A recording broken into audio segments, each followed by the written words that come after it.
بچه من این آقا رو میشناسم، آقا انصاری تلویزیون نشون میده. سلام علیکم. سلام آقای انصاری. ایشون جناب آقای دقتی هستن. نه دقت میکنم، انصاریه. جرمت چیه؟ هیچ. من داشتم تو خونه نمازی عصر بود یا ظهر بود، اینقدر گونوت بسته بودم یه دیدم دستم خورد به دستم علج. شما چرا بو میده دهنت؟ دهنم؟ اون مال اینه که من دهنم خیلی کار میکشم، دهنم عرق میکنه دیگه. این عرق اون عرق نیست، این یه عرق دیگه. این چیه؟ چشاچو قاشتون کوتاه مگه جرمه؟ بدن یا دفتر خاطرات؟ حاج آقا آلبوم خانوادگیشونه. حکمت داره حاج آقا. زن برهنه کشیدن حکمت داره؟ عشقم بوده حاجی برهنه چی؟ آدم عشقشو در معرض دید عموم قرار میده. خیانت کرد مجبور شدم تتوش کنم.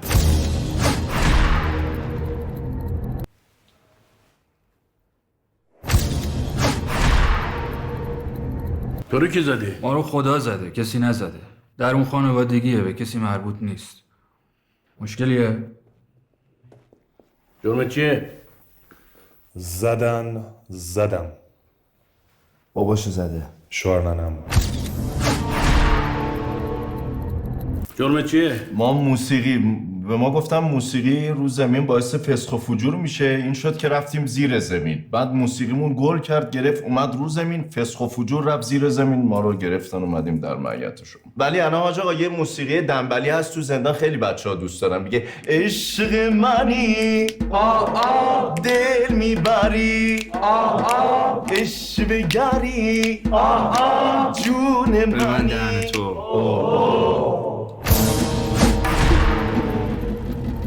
اینجا یک محیط فرهنگیه. تمام قوانینی که وضع میشه برای تزکیه نفس شماست.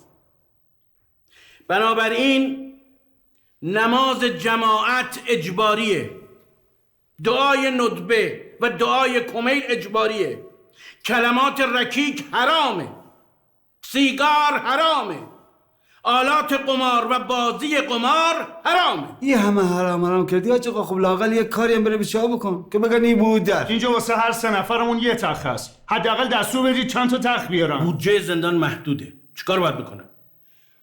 قدیما که از سیستم خسته می شدیم به شماها پناه می آوردیم، حالا خودتون شدین سیستم.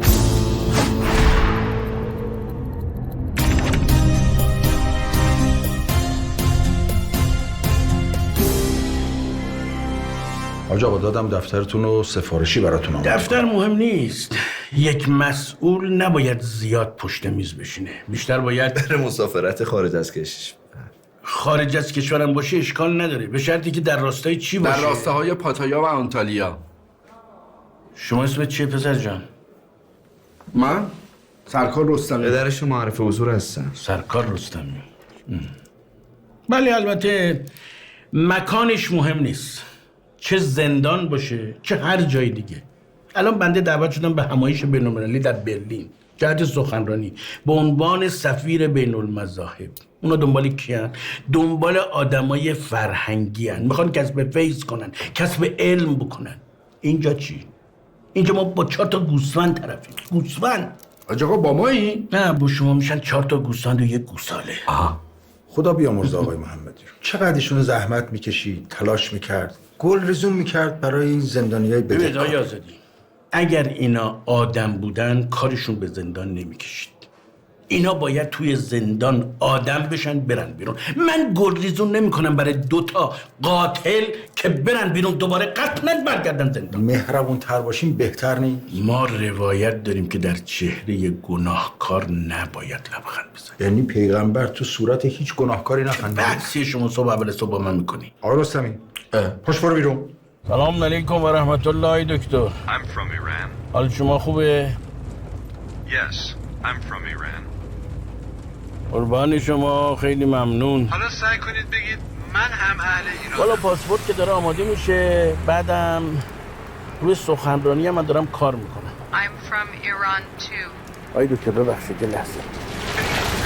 من اهل ایران. بفرمایید بالا، بارون میرسونمتون. خیلی ممنون، مزاحم نمیشیم، الان مینیبوس میاد. بریم. والا برلین که سهله. ما برای ترویج دین امریکای جنایتکارم حاضریم بریم. I'm fine, thanks. حاج آقا معید باشید. خداحافظ شما. من هم خوبم. چه جالب حاج آقا، شما دارین زبان انگلیسی یاد میگیری؟ اگر خدا قبول بکنه. من البته بیشتر مرور میکنم، چون در یک همایش بین‌المللی که دعوت شدم قرار سخنرانی بکنم. مگه مترجم ندارین؟ مترجم دارن، منتها این مترجمین زیاد مقید نیستن، یعنی ممکنه حرفا رو تحریف بکنن. بنده مسلطم خودم، منتها به متنی که میخوام سخنرانی بکنم اینا بیشتر جهت تمرینه. چقدر خوب. حاج آقا how much can you speak English؟ البته خدمت شما عرض بکنم که در هنگام رانندگی 2 کار ما نباید انجام بدیم. دومیش صحبت کردن به زبان انگلیسیه، اولی هم که میدونید موبایل دیگه، چون کلمات بیگانه تطبیقش با فارسی یه مقداری حواس انسانو پرت میکنه. حاج آقا ببخشید ما همینجا پیاده میشیم. اگه جای دیگه میخواید برید من برسونم. نه دستتون درد نکنه، خیلی لطف کردین تا همینجاشم. راستی من این کارتو بدم خدمتتون، من تدریس خصوصی زبان میکنم، اگه کار ترجمه یه چیزی هم داشتین در خدمتتونم.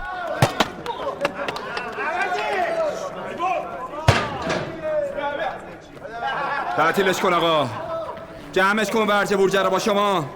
پسر جان مگه با تو نیستم؟ تعطیلش کنیم بریم بالا، حاج آقا میخواد سخنرانی کنه. آقا چه خبر همش تو سخنرانی؟ بابا برمون کن.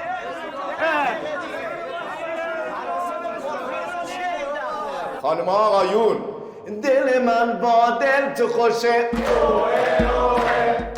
حاجی میاد مار میکشه، تو نباشی رو قبام، تو دوایی و شفا، بی تو دنیا رو نه نمیخوام. آها عاشق شدم، راه مصطفایی داره. سلامات.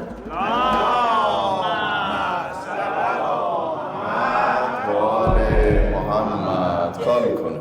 لنده تو خجالت نمیکشی مثل ژل خودتو تکون میدی. برو بشین ببینم. خدا بفرمایید حاج آقا. سلام علیکم و رحمت الله. حاج آقا ببخشید، میگم شما که نماینده خدا هستی رو زمین، دستت هم میرسه به اون بالایی‌ها، قربون دستت محبت کن، یه کاری بکن ما رو از اینجا آزاد کنن. من بی خود و بی جهت اینجا مخه. جرم شما چی بود؟ هیچی. من دکترم. همه بچه‌ها میدونن. بچه‌ها من چیم؟ دکتر. بفرما. زر میزنه حاج آقا، ساقیه. آقا بعد کردم جنس خوب دادم دست ملت، نذاشتم از سنتی برن سراغ صنعتی. یه معتاد مجرم نیست، بیماره. پس من سرخرم، دکترم دیگه، قربونت برم. میشه دیگه. همش 10 سال هوش میشه، جلو بچه بذاره کار میکنه. 10 سال هم شد هوش. نگم به حاج آقا چی میگه؟ حاج آقا بفرمایید. بسم الله الرحمن سلامات.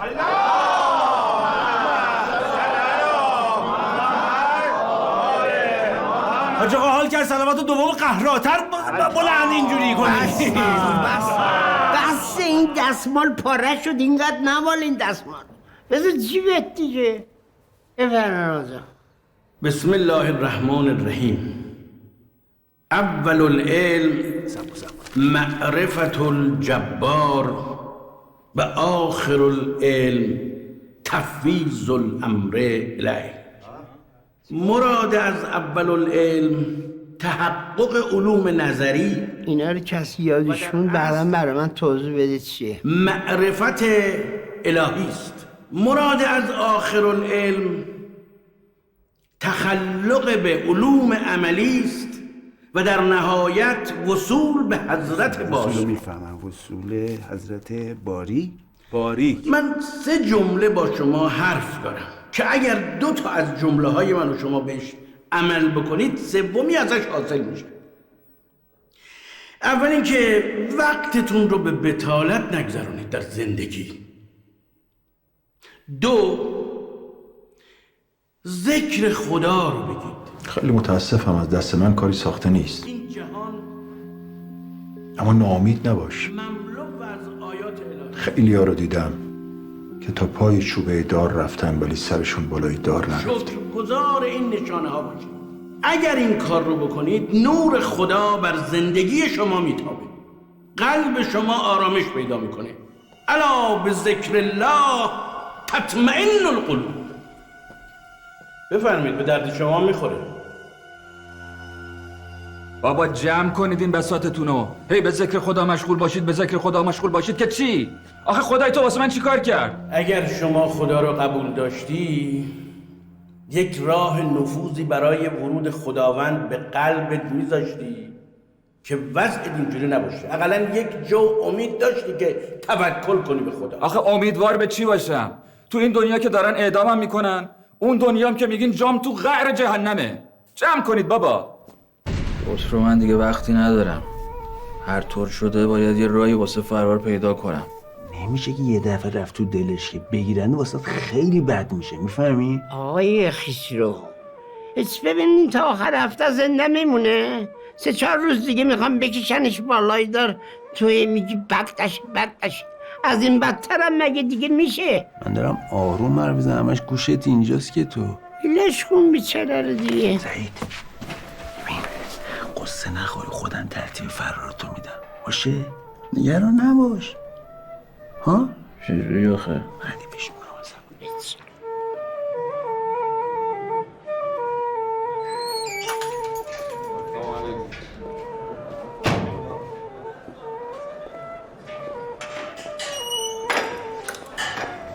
یالا حاج آقا، یالا. دستمال نوعی یادت نره. سلام علیکم. این گوساله میخواه منو فراری بده.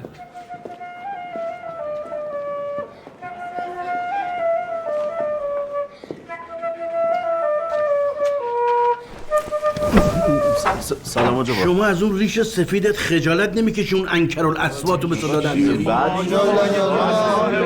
حرف حاج آقا حرف نباشه. هر چی حاج آقا میگه همون درسته. ببخشید حاج آقا، مگه این قنا بود؟ قنا بودن و قنا نبودنشو من تشخیص میدم. شما مجتهدی؟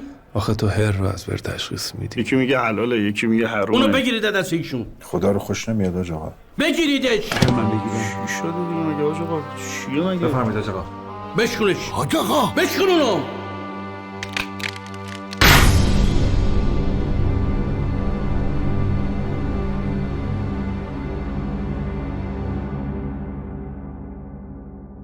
شما چرا چسبیده به من؟ آقا من کی چسبوندم؟ میخواستم در جوارتون باشم تحصیل حاصل کنم. برو تو سلولت. آقا بله چشم. میگم من الان یه چیزی میخونم باب میل حاج آقا، با اجازه. قبله یعنی حلقه چشم مستت، زریحونه که دست بزنم به دستت، جای دخیل پامو ببند تو خونت، به جای مهر سرمو بذار روشونت. خوب بود آقا؟ برحال این بد نبود چون یه عبادت و مهر و قبله و دخیل توش بود، ولی یه خورده تند بود به نظر. آقا من الان مترونومشو درست میکنم. قبله یعنی حلقه چشم مسته. خیلی خوب. خوب بود آقا؟ بچه‌ها رو آماده کنید برای نماز. دلم میخواد امروز شما اذان بگید. بفرمایید. بفرمایید. برو بابا.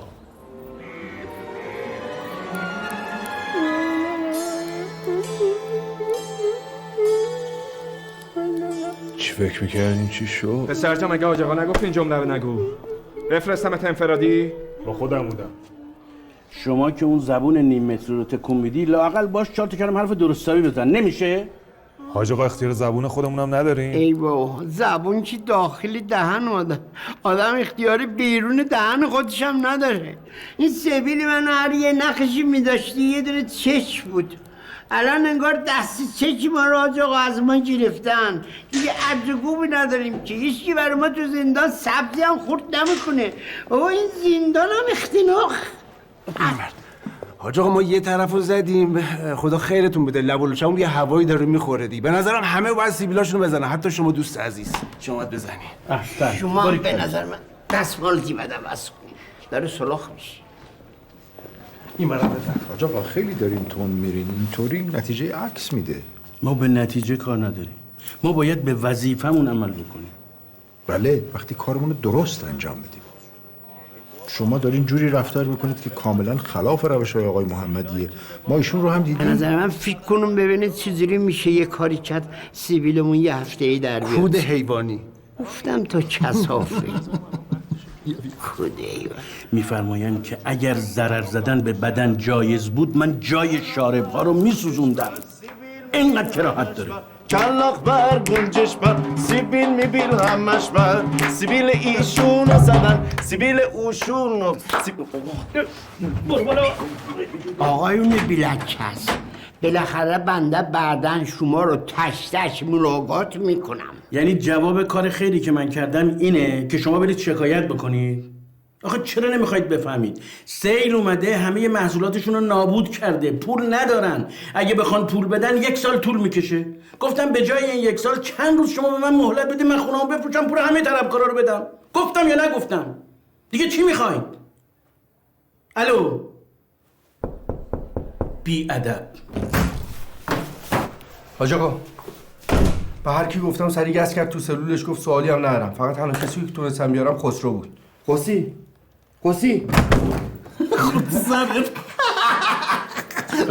شما مرخصی. چشم حاج آقا. بفرمایید شما.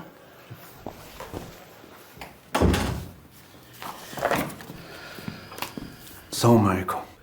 علیکم السلام. چیکار کردی؟ حاج آقا برای سلامتی شما دعا کردم و فوت کردم. بس دعا هم بلدی ها؟ بله حاج آقا. چه دعایی خوندی؟ دعای بقره. و شما سوره بقره رو حفظی؟ حاج آقا ریا نباشه بله. فامیلی شما چی بود؟ کوچیک شما خسرو مقداری. مقدادی؟ نه مقدار. اندازه. خب شما اگر اندازتون رو نگه داشته بودید که الان اینجا نبودید. حاج آقا ببخشید من این مادر پیر فرتوت مریض بیچاره در مرگ دارم. من فقط یه روز مرخصید من برم ایشونو ببینم، من ممنون دوشم در جوارحش یه باشم. معامله با هم میکنیم. قربونتون برم. شما سوره بقره رو برای من میخونی، من به شما 1 هفته مرخصی میدم. حاج آقا فوت کفایت نمیکنه. فوت جوابش فوته، ولی اگه با صدای خوش بخونی 1 هفته مرخصی داری. فقط این چند رکعت بقره؟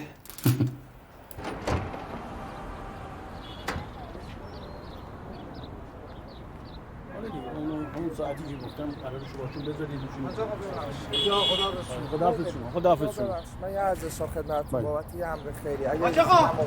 حاج آقا یه لحظه این قرار شد زمان دقیقش رو من بگید که ما انجام بدیم. دقیق زبانشو بگید. حاج آقا خودم. حاج آقا سلام علیکم. حاج آقا تا اجازه بده پر ببوسم. حاج آقا چیکار می‌کنی؟ اجازه بده یه لحظه. عزیزم من حاج آقا من دارم به شما میگم شما همون دستمون رو ببوسی کفایت میکنه. نه حاج آقا من نزدم اون بخش بدنتون رو 40 روز ببوسم اگه اجازه بدید. البته نزد زیاد دارم مثلا الان یه نزد دارم راجع به همین زندان شماست. میخوام یه 2 روز با اجازهتون بیایم این زندانیاتون رو غذا بدیم. خیلی خوب. من با رئیس زندان صحبت میکنم خبرشو به شما. امن الله توفیق. پس لااقل توی اعتکاف از محضرتون بهره ببریم. حاج آقای انصاری تاکید داشتن که از وجود شما استفاده کنیم. حاج آقای روشندل عزیز، برای بنده واقعا میسر نیست. من اینقدر کار عقب مونده تو زندان دارم که فرصت این کارو ندارم. من میخواستم اتفاقا از محضر شما استفاده بکنم در زندان. الو بد شد.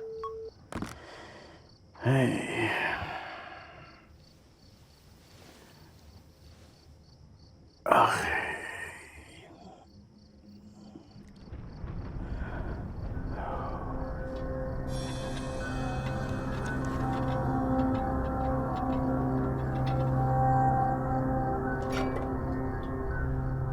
یونس جان، یونس خوبی؟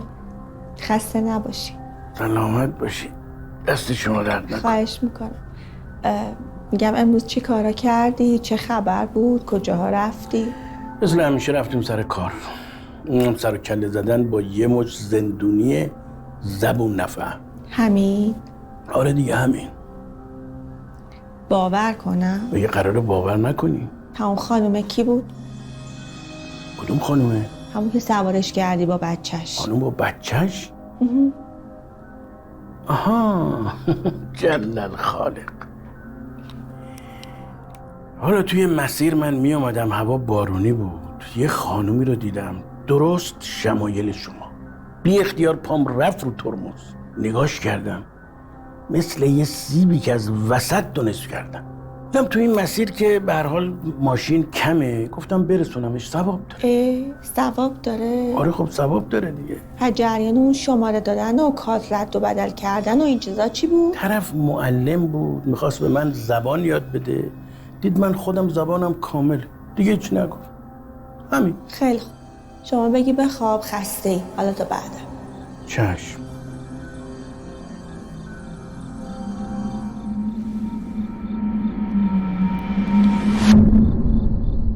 شما نیازی نیست شاره. وایسا این چیه؟ بابا این چیه؟ آقا تو تک دل منو با دلوی پیک بریدی که. من واسه نمیام بازی نمیکنم آقا. آقا خوب شد دیدمتون. چی شده؟ ناموسن این موضوع مسلمون نیست. مسلمون نیست آقا. برای چی انگ نامسلمونی به کسی میزنی؟ چی شده میگم؟ آقا تشریف بیارید. ملاحظه بفرمایید. تک دل منو با دلوی پیک برید. آقا چیه بول میگیری؟ 3 خشت بود دست قبلی هم دیدن. آقا پیک بود. آقا خشت بود. بهت میگم پیک بوده. شما خجالت نمیکشین؟ از همه بیدین‌تر تویی. همه آثار لهو لهو جمع کنی. سریع. همین یه مورد در دستم در رفته. آقا چشم. آقا مگه چی شده حالا؟ ملعون اومدی حاجی میگی این چی تو؟ سر این بازی میکردیم دیگه. چیزه؟ عکس هنرمند مملکت گازم زدی؟ ببین برو اونا رو بیار. چیه من گاز گرفتم؟ صحبت مشکل کردیم. انفرادی میخوای برو بیار. گفتم نارا. امید خیلی از زندانیا دارم. هر کس این دفعه بگه بیا ورق باز کن من میدونم. بیبیشم بده. آقا بیبی رو نبر دیگه. بیبی رو چی میخوای؟ این 52 تاشو باید تحویل بدم.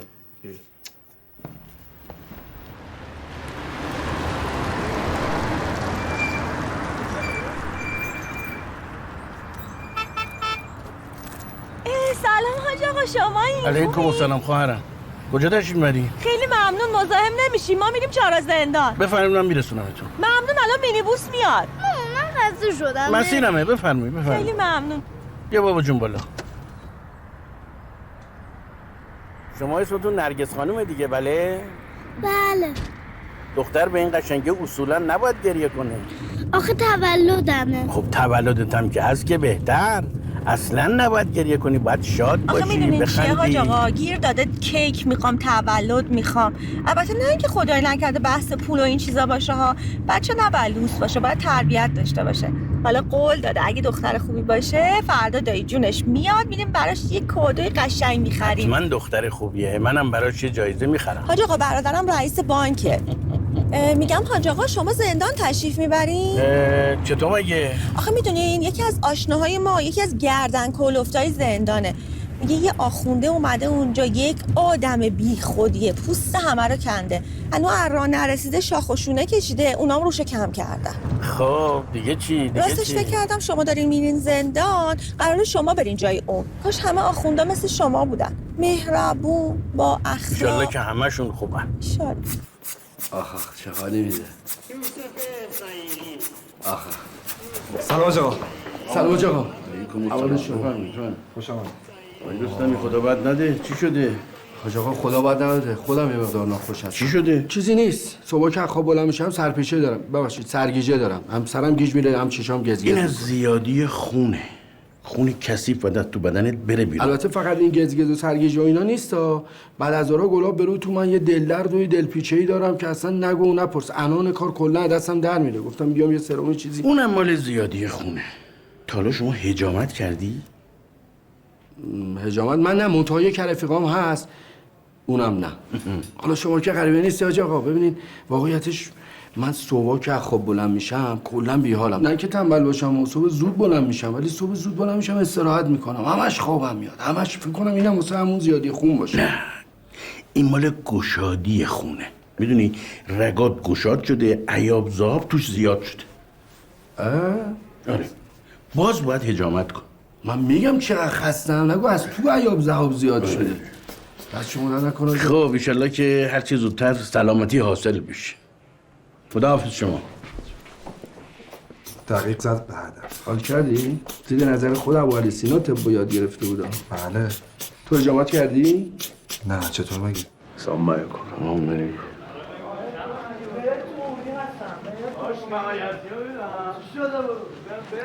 تو سر پاچه خارج کنم. چرا؟ قرار نبود مخشو بزنی. اون خیلی تیزه، فرصت پیدا کنم مخشو بزنم. خوشم میاد صافم نشست روی تخت تو. گفتم جون عزیزت، گفتم لکن 100 تومن رسیدیم. لکن گفتم لکن.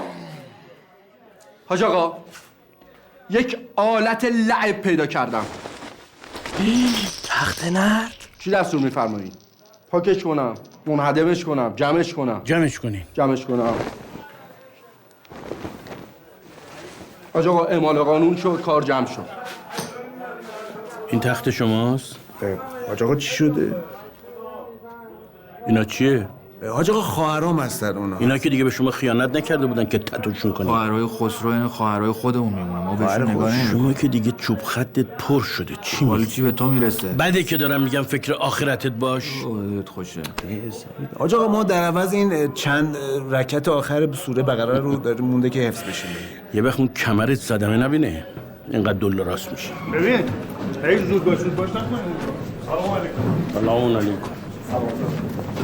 سلام علیکم. بفهم. چی حاج آقا؟ برو یه لباس مناسب بپوش. چی آسین کوتا داری؟ بابا ما آسین کجا رفتن تو؟ حاج آقا 10 دقیقه جمعش میکنم. برو 10 دقیقه خودتو جمع کن. بفرمایید. ناموس مردم اونجا وایساده. جمع. اما چی؟ نمیخواد نگران بشی. فکر نکنم این تو اصلا حواسم بیاد تو نیستم. برگشتم اومدم بیرون، نمیذارم دیگه تو کار کنی، نمیذارم ننه بدبختم از قرم دور من. چرا بیای بیرون آدم بشی بری سر کار درست حسابی؟ سر تو کش جلو. برو بابا تو هم اصلا اینجا کی بارو نگاه میکنه؟ میام سر تو کش جلو دیگه. اصلا کش حاج آقا به خدا خواهرم هستم. ای وای حاج آقا مگه شما اینجا کار میکنید؟ شما هم دیگه میشناسید؟ بله حاج آقا لطف کردن منو رسوندن. حاج آقا خدا خیرتون بده. دمتون گرم. من اگه قول میدم از زندان بیام بیرون من خودم راننده شخصی شما خواهرای دیگه‌تون نمیدن بهتون سر بزنه؟ خواهرای دیگه که چیزن اونا ناتنی ان، بس سالیان سال ندیدمشون واقعا. یکیشون که فوت کرده ولی کدوم چاقه؟ آره ایشون فوت شده دیگه. چیز شما چی این برادری که رئیس بانکن ناتنی ان؟ کدوم میگم حاج آقا مادرم طفلی خیلی مریضه، دوست داشت بیاد خسرو رو ببینه ولی طفلی نمیتونه از جاش بلند شه اصلا. حاج آقا کلمو چه بدبختی داریم میکشیم حاج آقا. شما که جزو کله گنده های زندانین که انشالله شفای مادرتون. شما ما کوچیک همه شما هستیم. آقا اول خواهرمو بعد مادرمو دیگه به دست شما میسپارم. اون خواهرای دیگه هم که دیگه خدا پشت پناهشون باشه. فقط آقا دیدن مادرمون بهت خیلی باحاله. حتما. قربان شما. خداحافظ شما. آره جون خودت اینجوری می‌خواستی بزنی پدرشو در بیاری؟ فرق می‌کنی تازه اومده قریبه بعد ببین از اون اولم که اومده گفت خسرو تو رو خدا فقط تو حواست من یکی باشه. فقط هارت و پورتت واسه من و ننه بیچاره. دوست تو که شلو. من سند خونه رو فردا برای شما میفرستم. این مشتری رو از دست ندین. من به شدت پول احتیاج دارم. خیلی فوریه ها.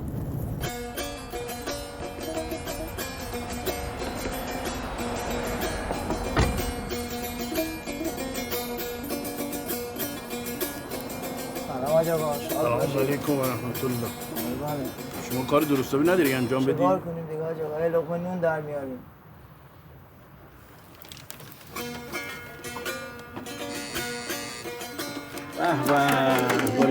باریکلا. دستتون درد نکنه، خیلی زحمت کشید. بچه من قد دوست داشت از این لباسای شما بپوشه اما نشد. چرا نشد؟ از دست مردم، از بس حسودن حاج آقا. من آدم خوبی نیست. بچه به این نجیبی پاکی. این مریضی پدرتون چیه؟ والا تروز داره حاج آقا. این مریضی خودتون چیه؟ مریضی من اجازه بده حاج آقا.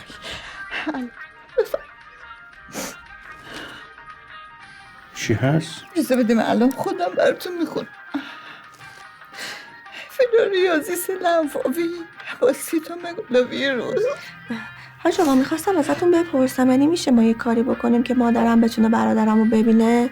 والا ببینیم چیکار میشه خب میدونین ما که اینجا مستاجریم، سند و اینام که نداریم. اگه میشد از یه جایی سند جور میکردیم درش میآوردیم خیلی خوب میشد.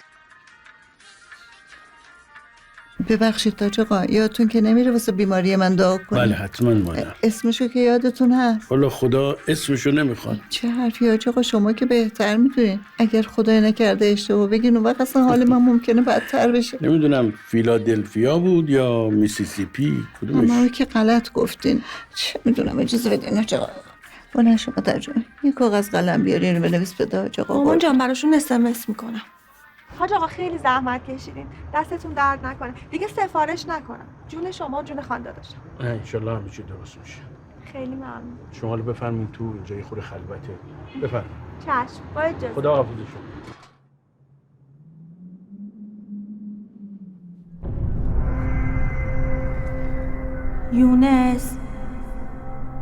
یونس جان،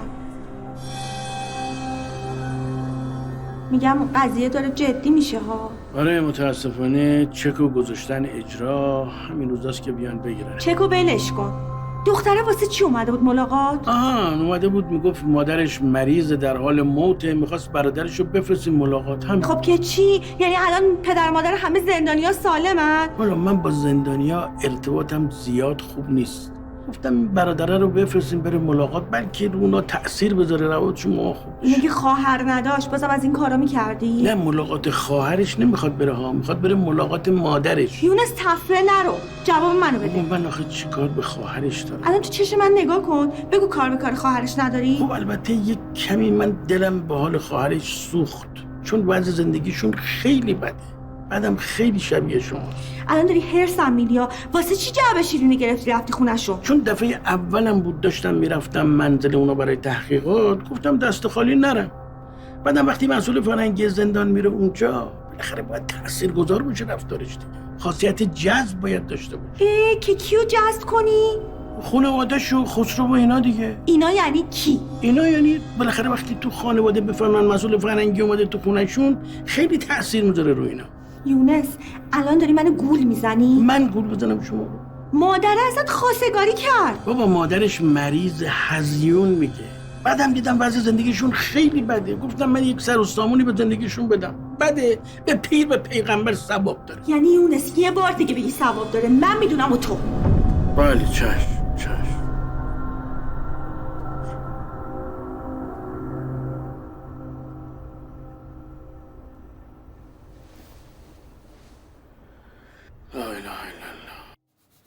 امیدوارم قدر زحمات حاج آقا رو بدونی.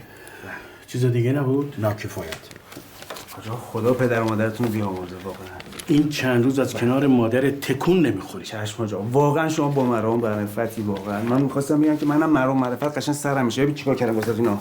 رفیق بیکلک مادر و حاج آقا. چه کاری با خودت کردی؟ لهوه. لهو نیست، تتوه. نکن، گناه داره، معصیت داره. حاج آقا این هم آدم با ناروزم اسمشو تتو کردیم، بعد شما که ما خوبی کردی که نمیشه که نزنیم. برو خدا یه عقل درستایی بهت بده. برو. دکمه رو نه عزیزم، دکمه رو واقعا نه راحتم. حاج آقا برو نمیخواد. السلام علیکم و رحمت الله و برکاته. تصمیم کن. چیزی گم کردیم آجا؟ انگشترم یه سکم داشتم. رستمی جناب آقا سلام کردی؟ آسایشگاه رو به خط کن. شاکی میشن ولی شش. فقط 10 دقیقه بهتون فرصت میدم. فقط 10 دقیقه. سریع بگردین وسایل حاجی رو پیدا کنین. سکه، انگشتر، تسبیح. مفهوم بود؟ فقط 10 دقیقه. این همه حاج آقا به شما نصیحت کرده، این همه موعظه کردن، این بود نتیجهش؟ جناب رئیس چه موعظه؟ اصلا چیزی نگفت. 2 دقیقه همش حرف زد. یک کلمه‌ش هم نفهمیدم به جون خودم. البته بچه‌ها نوشتن قراره بعداً ترجمه کنم بفهمم چی گفت اصلا. بعدم بالاخره بیا بالا تصویری بیا بالا بلبل. بالاخره ذکرم بخوایم بگم یه وسیله لازم داریم. اینو به خاطر اون برداشتیم هر روز همین.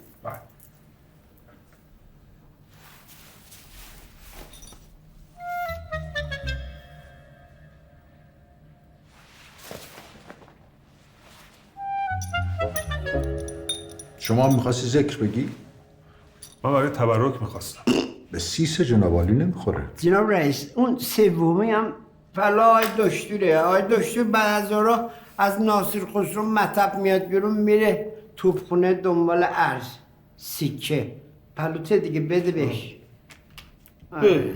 این چی کار میکنه؟ عجب خدمت شما. این که دیگه نه متبرکه نمیشه باش ذکر گفت. چه فرمایشه رئیس؟ این اصل خود جنسه. مگه متبرکتر از اینم داری؟ آره تبرکی بهتون نشون میدم هست. آقای شفیع زندان انفرادی رو به نام دوستان متبرک کنید، علل خصوص موضوع. بفرمایید آقا. بنده از شما عذر میخوام.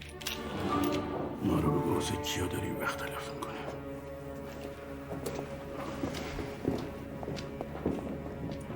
موضوع رابیا مگه چیکار کرد؟ حاج آقا، آقای دقتی، جناب آقای دقتی صبر کنید. جناب آزادی اینا امروز ثابت کردن که لیاقت اینو ندارن که من براشون وقت صرف کنم. بنده وسایلمو جمع میکنم میرم، یک نفرم جایگزین میفرستم. بعد سلام. پس کار فرهنگی چی میشه؟ آقا کار فرهنگی لیاقت میخواد که اینا ندارن. یه مش دزد، قاچاقچی، معتاد. دزد و معتاد و قاچاقچیه که نیاز به کار فرهنگی داره. کار فرهنگی بیشتر از هر چیز نیاز به صبر و مدارا داره حاج آقا.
جناب آزادی، آقای آزادی بدبخت شدیم رفت. این سعید مروتی نیست. یعنی چی نیست؟ همه جا رو گشتی؟ آره آقا همه جا رو گشتیم، اصلا انگار آب شده رفته تو زمین. چطور فرار کرده؟ پس شما چیکار میکردین؟ هرچی از زیر سر این آخونده است. من خودم دیدم داشت با این سعید مروتی صحبت میکرد. کارشون چی؟ همین زندانی پروندن دیگه. تو اون فیلم هم دیدم آخونده لباسش داد به پرویز پرستویی تو بیمارستان که بتونه بپیچه. نظافت سرویس بداشتی به جان. چش. بلند شو پسر جان. گفتم چش دیگه.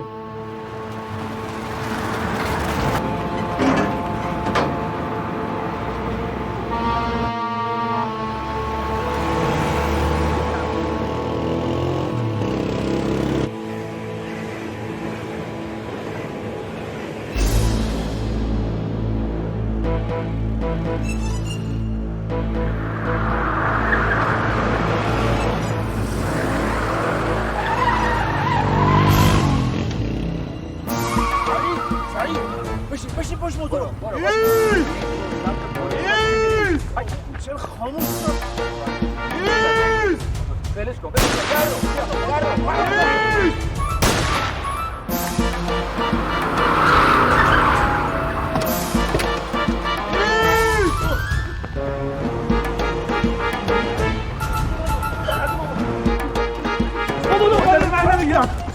جون مادرت منو نگی اونو بگیر.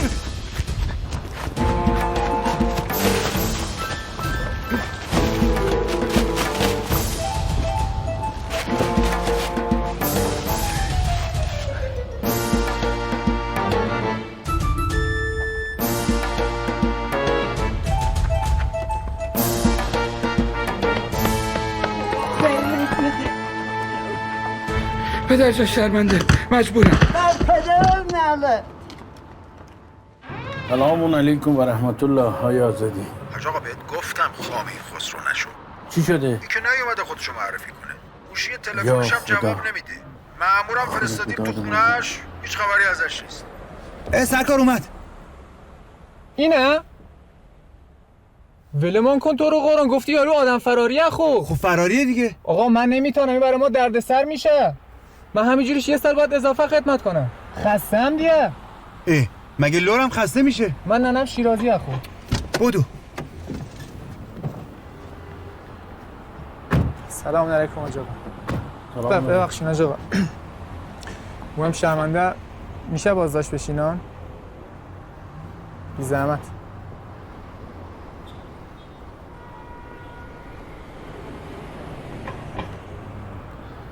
بفرما. سلام علیکم. چه سلامی چه علیکی. شما اگه 2-3 روز من مهلت بدی من این مشکل رو حلش. در کار خیلی باید عجله کرد حاجی. نمیخوای یه استخاره بکنی؟ هر بار که اومدیم پیش شما استخاره بزنیم شما گفتی اول عقلتو به کار بنداز، اگه به نتیجه نرسیدی مشورت کن. در ضمن حاجی در کار خیر حاجتش استخاره ای نیست. سرکار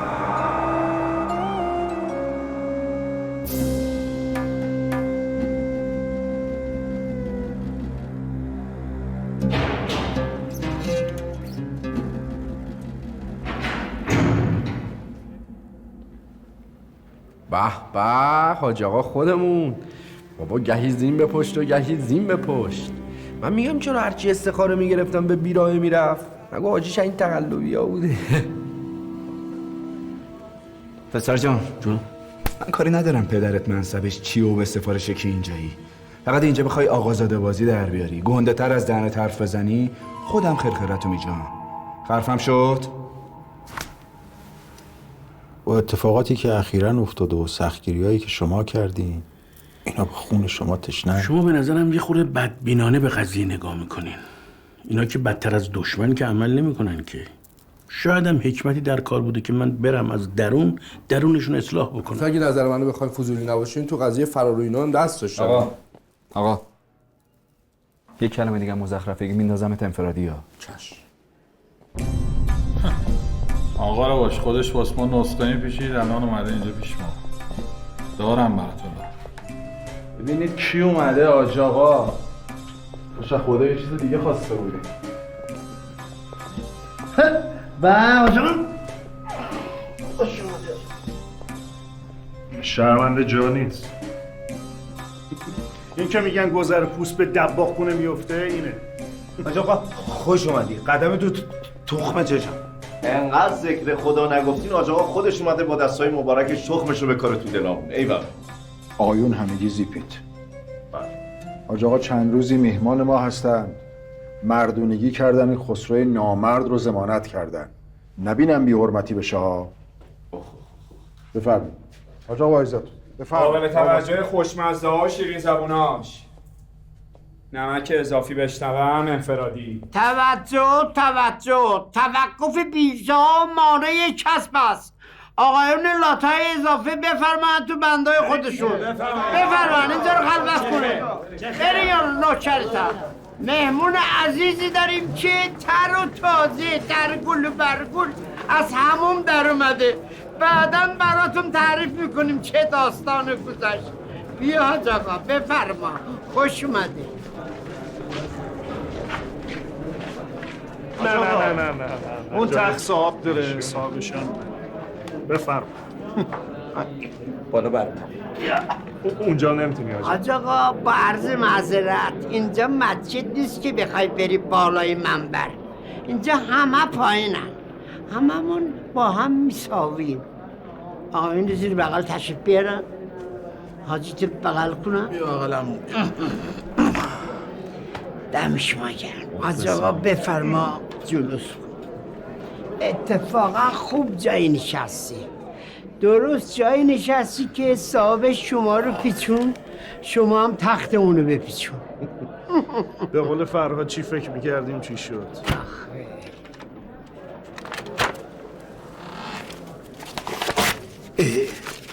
حاج آقا مسئلتون یه سوال برام پیش اومد.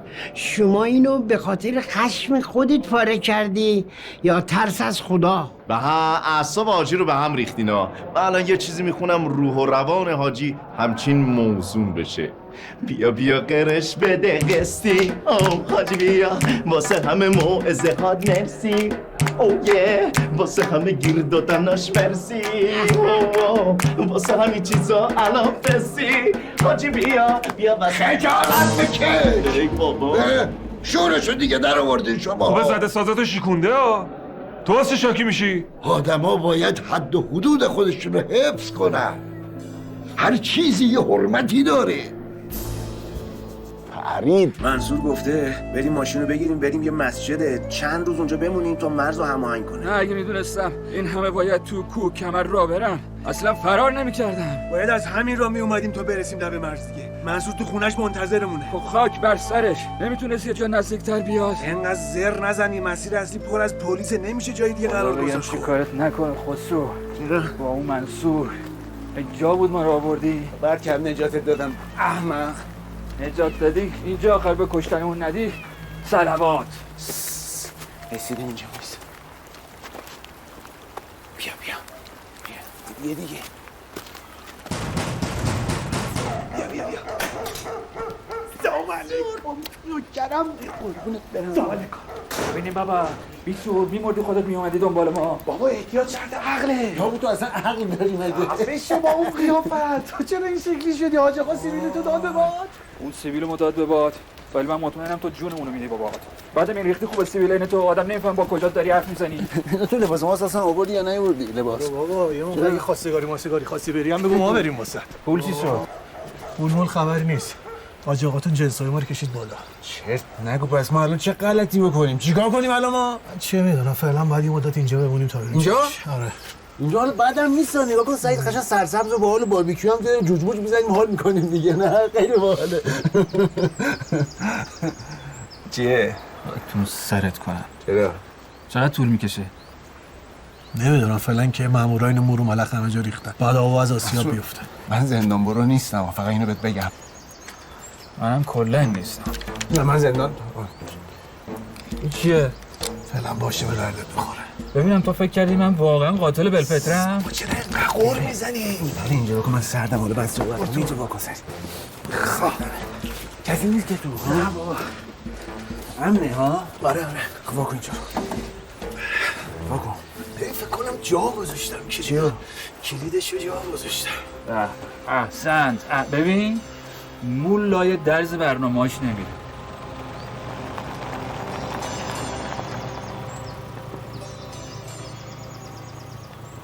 چی میگی؟ نظرم واسه چند روزی بد نیست اینجا باشیم. ها؟ بریم. برو بریم.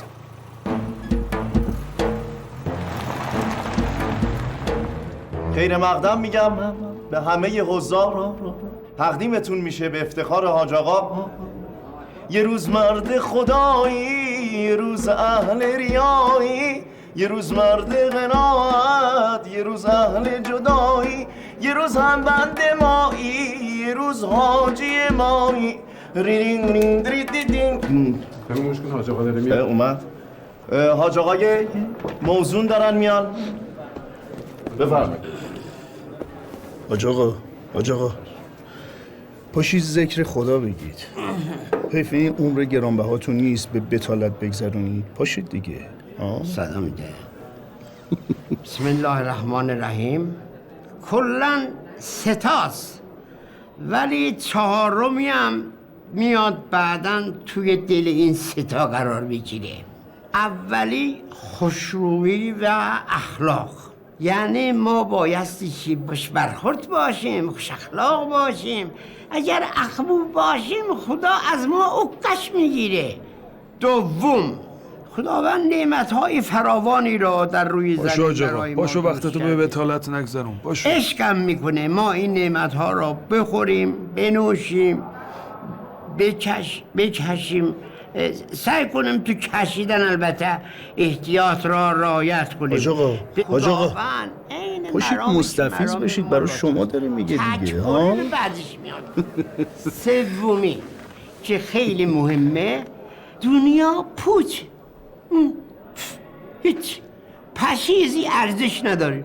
اونها نگاه کن، این همون حاج آقایی که 10 روز پیش با 6 تا نگهبان میومد، اندازه این راهرو بود، ما را نصیحت میکرد، نمیتونست دور بزنه، از اون بر میمد از اون بر میرفت. حالا ببین چقدر جمع و جور شده. میبینی؟ حتی شنیده بودم این حاج آقا میخواسته کندوت بکنه خودشو، بره ریاست جمهور بکنه خودشو. شانس آوردیم اومد این تو، و الا میرفت اونجا رو اینجا میکرد. این اما رو بیدار کنی چیزی بخورم. ماشاءالله آقا جون کارتون.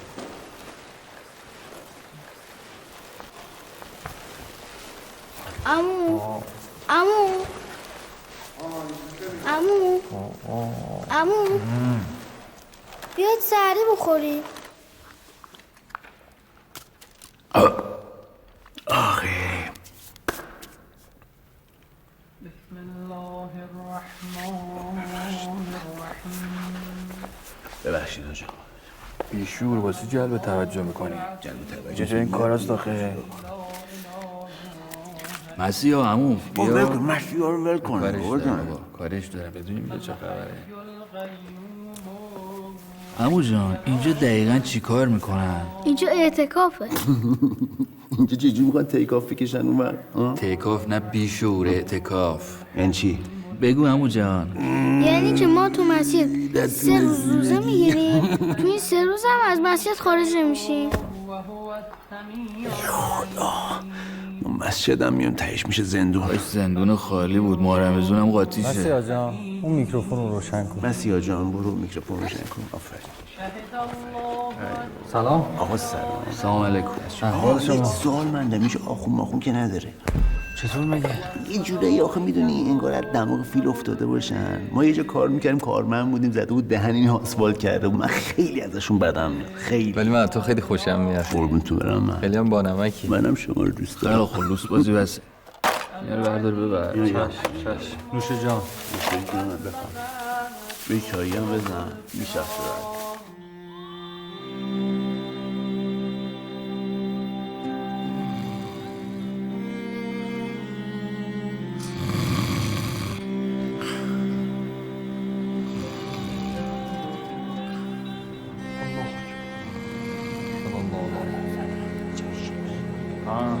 نه جا نیست. ببخشید ببخشید. اینجا خوبه بشی. نه اونجوری ثوابش بیشتره، اینجا حالش بیشتره. آره آقا ببخشید داداشم، من اینجا اونجا بشین دیگه. آقا جابر. جانم آقا. آقا سلام علیکم. سلام آقا. سلام علیکم. خوش آمدین. آقا جابر یه جا بدین سفیدا بیان جلو. گند زدم گند ندادی. مشکیه. حاج آقا یه لحظه ببخشید.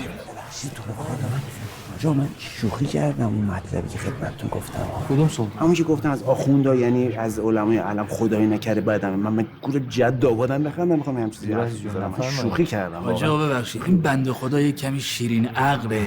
آره این الکمی میخندم. از این کار دیگه. اگه میشه شما یه صحبتی بکنید نبرنش جهنم. آره جهنم نه. خیر انشالله. چیزی که عوض داره گله نداره. منم شوخی کردم. چی آجی؟ همون که گفتم از شما خوشم میاد. راحت شده. بفهم شما بفهم. یه مرغم بده. بیا این هم قامت السلام. Hooligan که نصیب what we find ای بابا حالا حوصله هیچ کاری نداریم که حاج آقا وقتتو چرا داری به بتالت میگذرونی؟ چی شده؟ آقا موضوع گفتن یه کار خیره در خدمتتون باشه. بفرم حاج آقا بفرم. چه اتفاق افتاده؟ قمارباز ده و ده نه یه هشت و یه حاجی. سلام علیکم حاج آقا. باز اومد بوی انبر آورد. چطوری حاج آقا؟ خیلی دقیق به موقع اومدیم. ما خواستیم یه بازی شروع کنیم اسمش حکمه. این بازی 4 درس مهم زندگی رو میده. مثلا دل، عشق دیگه. اصلا آدم با عشق زندگی میکنه، درسته؟ بعد از عشق خاط یا همون گشنیز. گشنیز هم چی یعنی؟ محیط زیست، طبیعت، یعنی یونزه علف، غذای حیوانات. بعضی مردم میرن غذای حیوانات رو بخورن، میگه ما گیاهخوار شدیم. آقا اون غذای حیوانات به غذای حیوانات چیکار؟ طبیعت محیط زیست چرا خراب بکنن؟ سومی چیه؟ پیچ، درختی کات، درختیه که تو تولد پیغمبر خدا چراغانه میکنن. این اسمشو از اون گرفتن. آخری یعنی دنیا فناهه. بشر هم یه روزی از بین میمیره. وقتی خاکش میکنن میره زیر چی؟ زیر خشت. فاتحه. بیا بالا بلبل، بیا بالا ورقا رو بیا بالا. اینایی که گفتم همه توی اینه. چون شما دستت برکت داره اینو کپ کن. اصطلاحا میگن یه بر بیا روش. جمع کنیم بساطه برای بو محمل میبافی. شیطون رفته تو جلدت مزخرف میگی. خدا شفا بده. این فکر کنم یه مشکلی داره. شما که خیلی خوب گفتی. این حرفای حاج آقا بود. ببینیم سلول ما یکم استراحت کالجا. نه مزاحم شما نمیشه. تعارف میکنی؟ نه. ببینیم یکم حال هوا عوض میشه. چی شده؟ خیلی به هم ریختی دیگه. جمع جون من تو هچل افتادم. از یه طرف نمیخوام کسی بدونه من زندانم چون آبروم میره. از یه طرف باید برم سفر خارج از کشور. هر روز داریم به موعدش نزدیک میشیم برای همایش بین‌المللی. از همه مهمتر این که دیگه تحمل اینجا رو ندارم. زندگی کردن با یه مش دزد و قاچاقچی و جنایتکار. آجونوس قرار بود شما ما رو آدم شما دیگه آدم بشون نیست. ببخشید با شما نیستم. اینا دیگه آدم بشون نیستن. بقول قدیما هر کسی را اصطلاحی دادیم. شما باید با زبون خودت صحبت کنی. فقط داری با زبون قوم صحبت میکنی. ببین کار ما به جایی رسیده که شما هم داری ما رو نصیحت میکنی. این منصور کوفتی کجاست؟ میادش یا غالمون گذاشته؟ میاد دیگه. رفته کارا را سریز کنه بیاد. فقط من خیلی گشنم بابا. فقط به فکر شکمت باش. من یه آب بخورم ببین. دیگه نمیتونم.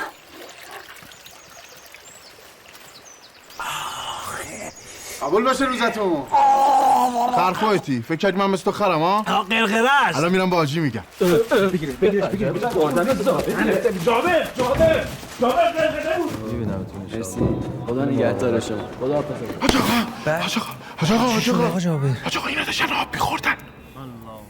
برو آقا جون. برو حواست به کارت. حاج آقا من با چشمای خودم دیدم. برو آقا جون. آقا بیا اینجا. سلام علیکم حاج آقا. آقا سلام علیکم. ببخشید حاج آقا من یه مقدار آروم‌تر. بفرمایید. بله. من یه سوال شرعی داشتم. بفرمایید. اگه یک کسی فراموش بکنه که روزه است، بنده رو میگیرن. این برادر مؤمن نمازگزارمون فراموش کردی روزه است آب خورده، روزش باطله. نه خیر، اگر سهون بوده سهون نبود آب. نه منظورم اینه که اگر حواستون نبوده اشکال نداره. به حال اگه فکر کنی لازمه همین الان من توبه رو بکنم دیگه. نه خیلی لازم نیست. تعارف میکنی؟ نه نیازی نیست. نکن، من مهر هست همینجا الان همه هر کاری خب انجام بشه انجام میدیم. اگه دعای خاصی باشه نه دعایی نداره، نیازی نیست. قبول باشه ان شاءالله. قبول باشه. دست شما بفرمایید. حاج آقا من همینجوری گفت آخیشا؟ حاج آقا من با چشمای خودم دیدم داشتن آب می‌خوردن. برو به کارت برس. حاج آقا پس تکلیف ما چی میشه؟ تکلیف شما اینه که حواست به کار خودت باشه. یا الله.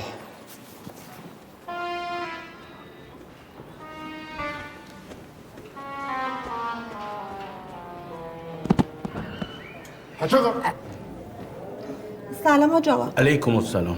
از برادرتون خبری نشد؟ حاج آقا کاش زبون من لال میشد. اصلا شما مجبور نبودیم اون وقت به خاطر برادر احمق من بیافتین زندان.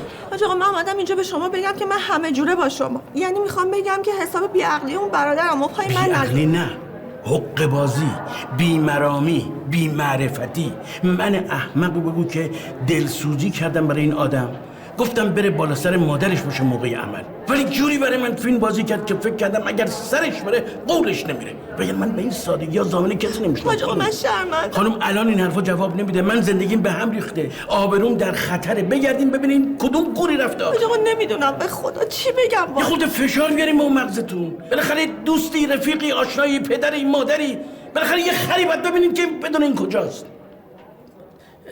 ببخشید حاج آقا شما فوش واقعا بده. ببخشید. هر چقدر دوست داری فوش بده، حق داری. اصلا خاک بر سر من. به خدا حاج آقا اگه این نرده ها نبود من میمادم اون ور میافتادم رو دست و پاتون رو میبوسیدم. حاج آقا این لباس مقدستون رو میذاشتم رو سرم. حاج آقا من اهل دروغ و ریا نیستم. داداشم غلط کرد. حاج آقا رو دست و پاتون میافتم، منو ببخش.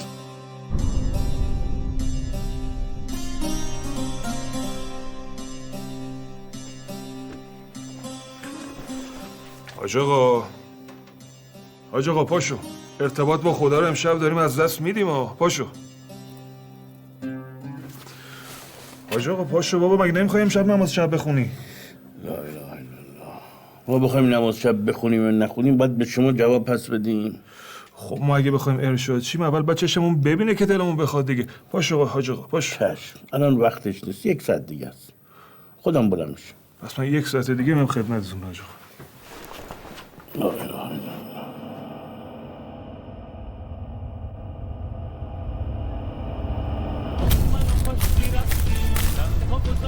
یونس جانم. تونه؟ نه نتونست. برادره به ما نارو زد، هنوز داره دنبالش میگرده. آب شده رفته تو دیگه اصلا بهش بگو لازم نکرده دنبالش بگرده. شما هم سرتو بنداز پایین، زندانی تو بکش. یه سوال بپرسم، شما میدونید چند وقت منو تنها گذاشتی رفتی؟ واقعا شرایط منو شما درک کردی؟ یه بار شده به من بگی که یه سر و سامونی به خودت بده، یه آستینی برای خودت بالا بزن، ناسلامتی مردی. چشمم روشن. میخوای از فردا سیگارم بکش، سینمام برو. میخوای واسه کافی شاپ رزرو کنم بری بشینی با دختر قلیون بکشی؟ میشینی تو زندان فیلمای این شریفینی‌ها رو میبینی، این چیزا رو یاد میگیری دیگه. خانم من مردم، درسته که معممم ولی یه نیازهایی دارم، یه حوایجی دارم، احساس دارم. هیچ وقت به این چیزا شما فکر کردی؟ نه خیلی فکر نکردم. شما فکر نکن. چشم. یونس جانم. دوستم داری؟ بله من معلومه که شما رو خیلی دوست دارم. قول میدی همیشه دوستم داشته باشی؟ بله قول میدم. خواستی بری پیشش گل ببر. خانما گل دوست دارم. واقعا؟ چشم. سلام علیکم. چرا یه بار مثل آدمیزاد از اون بالا نمی‌کنی؟ چون که خوابم نمیبره. خوابت نمیبره؟ اون انکرالاسد رو خاموش کن بگی بخواب. خاموش کنم خوابم میبره؟ همه رو دابرا کردی. ببین من نتونم بخوابم، هیچکی هم نمیتونه بخواب. تموم شده رفت. ببین اگه میخوای بیدار بمونی من به شما بگم چیکار کن. اگه میخوای بخوابی برو یکم اون قرصای خودتو بخور بگی بخواب. آقا من دکتر هستم اما وسیله‌اش نیست.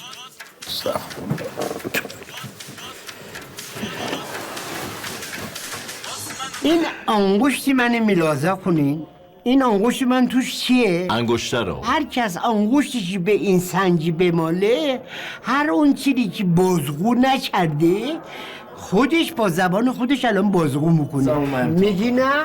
بیا انگشتی بمال. اوه چیه؟ ما تو اون زیرزمین یه سری مخلفاتی داشتیم. همون نمیخواد بگم مخلفات فهمید. بخواد آقای بلبل شما هم بمال.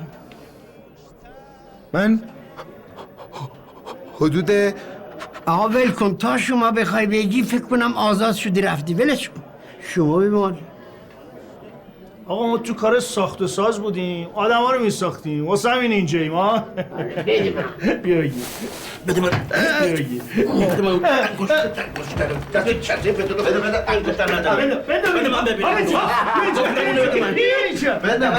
همه چی زیر سر.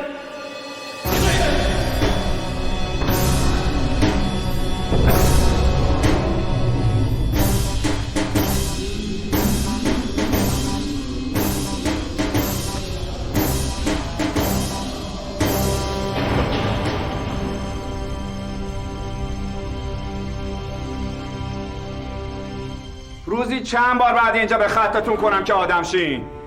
یه بنده خدایی خارج از اینجا ضمانت یکی رو کرده که به هر دلیلی ناتو عذاب در اومده افتاده این تو. اعتباری بوده بیرون از اینجا آج آقا برای خودش. باید این بلا رو بیارید سرش. با شما کدوم بلا؟ بلا واسه ما، بلاست واسه این آجی نونچیر بلاله. یا کن چه جیر زده ما رو آشولاش کرده. نگاه کن جمع کن ببینم حال ما رو به هم زدی. تو هم؟ من خواب بودم، بعدم همکاری میکنم. یادم باشه اینجا رفتیم با هم بریم دزدی. حالم به هم. ببینم چی شده موضوع؟ این به خاطر آلودگی حواس کسی جرأت نمیکنه تو گوشی ما بزنه. بفرمایید حاج آقا. زورش به همین ضعیف معیفا میرسه دیگه. یا الله حاج آقا ضعیف کش وارد میشوم. من فقط یه چک زدم. به ما کی نزدی؟ به ضعیفا زدی. حاج آقا اینجا زندانه. شاید خودت دعوا رو شروع کنی ولی نمیتونی تمومش کنی. برات تمومش میکنن. خب حالا اینا خودزنی کردن. خودزنی؟ زی خیال باطل. حاج آقا ببخشید معذرت میخوام. این انگشتری شما. دست شما درد نکنه. خیلی برام مهم بود که پیدا بشه، چون یادگار همسر مرحوممه. اون سازم یادگار پدر من بود. چیزایی که مال خودش عزیزه مال دیگران مویزه.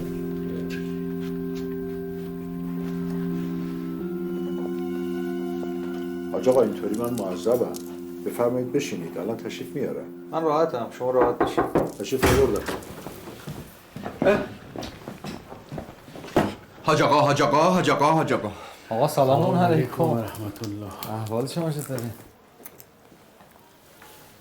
آقا سلام علیکم السلام. یا الله. احوال شما چطوره؟ شما خوبه؟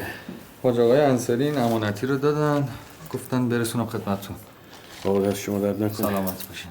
خب بنده امری نداریم؟ عرضی نیست. در پناه خدا. خیلی سلام برسید. التماس دعا داریم. میبینمتون. خدا نگهدار. شما خوب. دل درد نشد. برادر عزیزم جناب آقای دقتی، برخورد شما با برادران زندانی برخورد مناسبی نبوده و این نوع برخورد در حقیقت ظلم به خودتان می باشد. این چک را برای آزادی خود خرج کنید و در برخوردتان تجدید نظر نمایید. جا دنشترین جاهامون این ستای اوله که ویو دریا و جنگل داره، ولی الان رزرو 1 سال رزرو این سطح یکی هست. الان جای دنجی که دارم واسه شما انتخاب میکنم این اولیه که 2 تخته است، اون یه دونه سونا جکوزی داره. این البته سونا خشک هم داره ها، ولی هنوز کار نمیکنه. این تردمیل هم قراره بیارم توش. مورا جان نماز براتون گذاشتم تو سلول، یکم با خودتون خلوت کنی میکشمت بیرون. بفرمایید پسر جان راهنماییشون کن. راهنمایی نمیخواد دیگه، مستقیم برم. بجو در ببند. حاج آقا با عزتون، من مأمورم و معذور، جسارت نباشه، هم بر بیادبی نباشه. حاج آقا یه موقع چیزی هم خواستین از همین سوراخ جیغ بزنین در اثر وقت من خودم. گفتی این تو سونه خوش داره نه؟ قرار بوده بزنن، حالا نمیدونم کجاش؟ اون وسط می‌خواستن.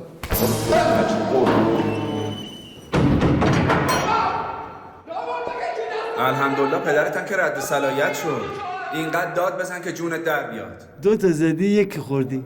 کاش 2 تا بزد که سر به سر می‌شده. میدونی اگه واگذار میکرد بدتر میشد. صبر کن. بالاخره این از انفرادی میاد بیرون دیگه. اون وقت من میدونم. اون روز تصفیه میکنیم. الان نشد. آقایون طیبه الله قبول باشه انشاءالله. قبول باشه. قبول حق باشه. خسرو مأمور برو ساز. آقا سلام علیکم. سلام آقا. سلام. وقتتون بخیر. خوبی؟ قربان شما. چه خبر؟ از این طرفا. آقا دنبال تو فراریم. حتی ردشون اطراف زدیم. نماز اول وقتمون بخونیم ببینیم خدا شکر. خیر ان شاء الله. سلامت خدا قوت. خدمتتون هستیم.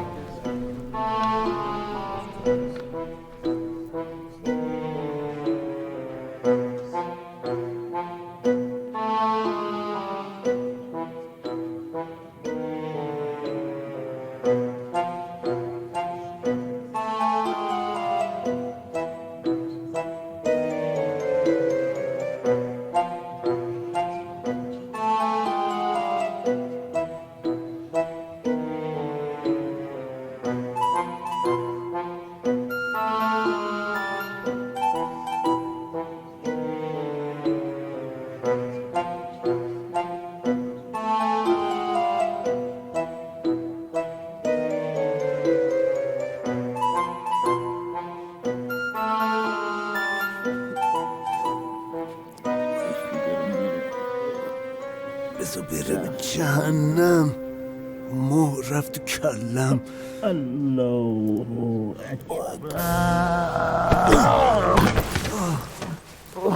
رفقا تو امور مستحبی خیلی خودتون اذیت نکنید. نه حاج آقا الان روزه این بدن ضعیف شده. ما بعضی وقتا که حوصلش هست 72 ساعت یه تیک تو سجده هستیم. آره من که قشنگ رکورد دارم تو گینس. ایشون تو سجده من تو رکوع. گردم میمالی اینجا رو اینجا باشیم. یه چیز قدیمی ها میگفتن اون چی بود که پشت اون چیز نمیمون؟ خصوص نه آره خورشید ماه. ماه حاج احمد سیفی خرزوبی، آقا محمود شیرازی، امین زنگی آبادی. بفرمایید دیگه مزاحم ما نشید. بفرمایید. ببین شاهد از غیب رسید.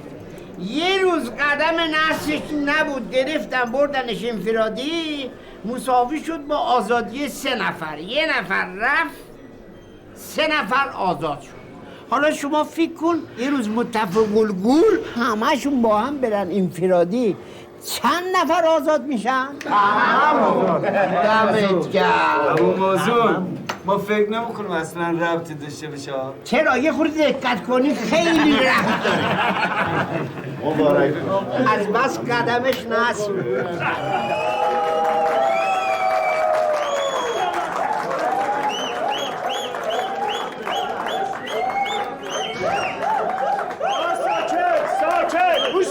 گوش کن.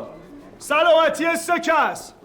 حاج احمد و محمود و امین بیکس. سلامتی 3 تن. دوکیو خودم و موزون خفر.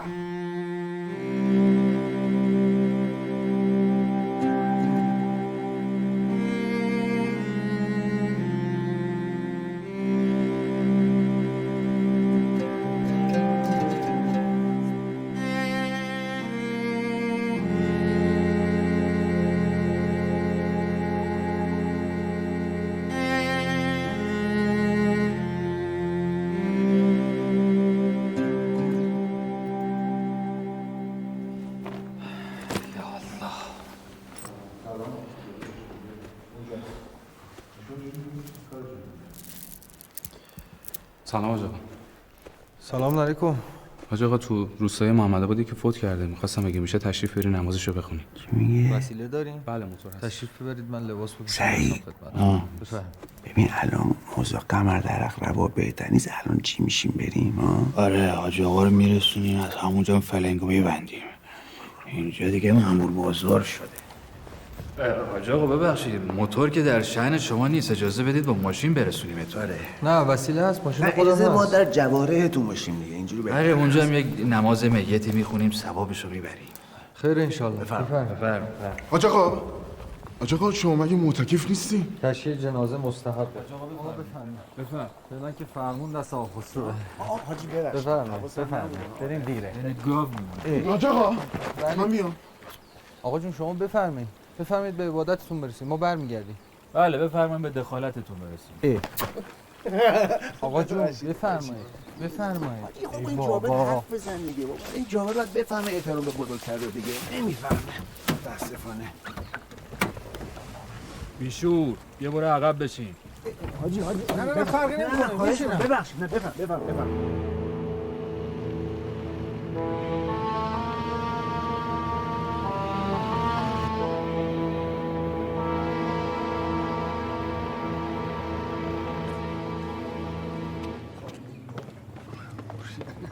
خسرو. حاج آقا با اجازهتون برم. کجا؟ سلام. حاج آقا ما بریم واسه نماز میت یه وضوئی بگیریم. نماز میت وضو نمیخواد. آخه بدون وضو نمیچسبه حاجی ببخشید. با اجازهتون. اینم حرفیه. این کی بود آقا؟ خسرو. یا اول. مادر. بیسوری مرده. خدایا. تشکر میکنم از پرسنل محترم نیروی انتظامی که تشریف آوردن برای مراسم سلطان دوم حسین پیروزی. انشاءالله که روشون برآمدش باشه و متشکریم از کادر نیروی انتظامی. ببیا کجا بریم؟ قبر بابا. سر قبر پدرمون از همه جا بهتره. حاجی تو کجا؟ بریم نسا پیش خود حاجی امتره. حاج آقا ببخشید ببخشید حاج آقا این میت چند سالشه؟ یعنی این میتش چند رکته؟ آره چند رکته؟ استغفر الله ربی و اتوب الیه. الله اکبر. اشهد ان لا اله الا الله و ان محمدا رسول الله. الله اکبر. اللهم صل علی محمد و آل محمد. الله اکبر. اللهم اغفر للمؤمنین والمؤمنات. الله اکبر. اللهم اغفر لهذا المیت. الله اکبر. الفاتحة مع الصلوات. اللهم صل علی محمد. خدا بیامرز. خدا رحمتش. سلام خیر. بلند بگو لا اله الا الله.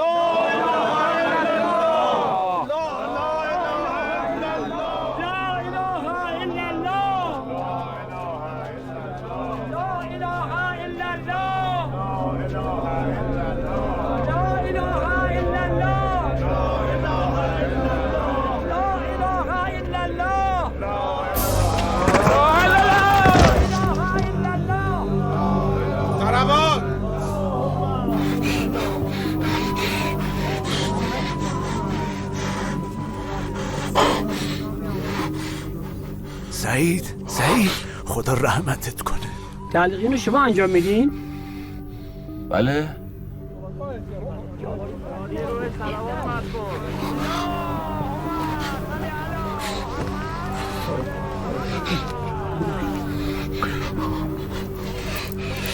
آقا سعید صورتشو باز کن.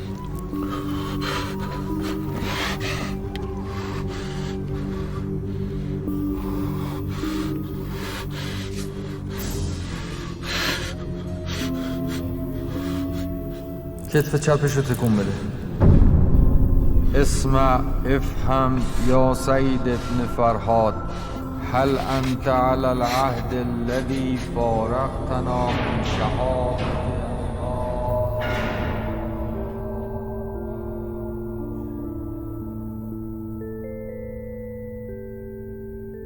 سلام حاج آقا. علیکم السلام. به خدا از شرمندگی نمیتونم تو روتون نگاه کنم. این چه حرفیه؟ دشمنتون شرمنده باشه. میگم حاج آقا یه خبرایی ازش پیدا کردم، گفتم که حضوری بهتون بگم. تو رو خدا یه وقت نگران نباشین، من خیلی پیگیرم. خب مادر چطورن؟ خیلی ممنون، خوبن الحمدلله. خب الحمدلله. خیلی دعاتون میکنن حاج آقا. تو رو خدا ما رو حلال کنید. شما این همه به ما محبت کردین، اون وقت این برادر بی عقل من بی عقل؟ چه میدونم، بی عقل، بی معرفت، شالاتان، بی همه چیز. دختر کوچولو خوبن؟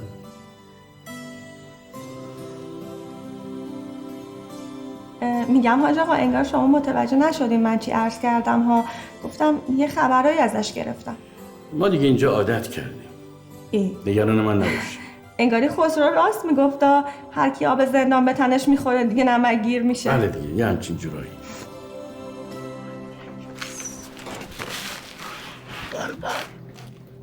تو اینو میذاری زیر گلوش، نباشه، فقط همین زیر گلوش. شما ریششو شما دهنشو میگیری، منم این فوک آبی میفتم روش. بریم بیدار نشه. بریم تا بیدار نشده. بریم. یالا بزن. سیبیل میزنی آره، بزن. بکش. چی کار کردی؟ ما فکر کنم مرد.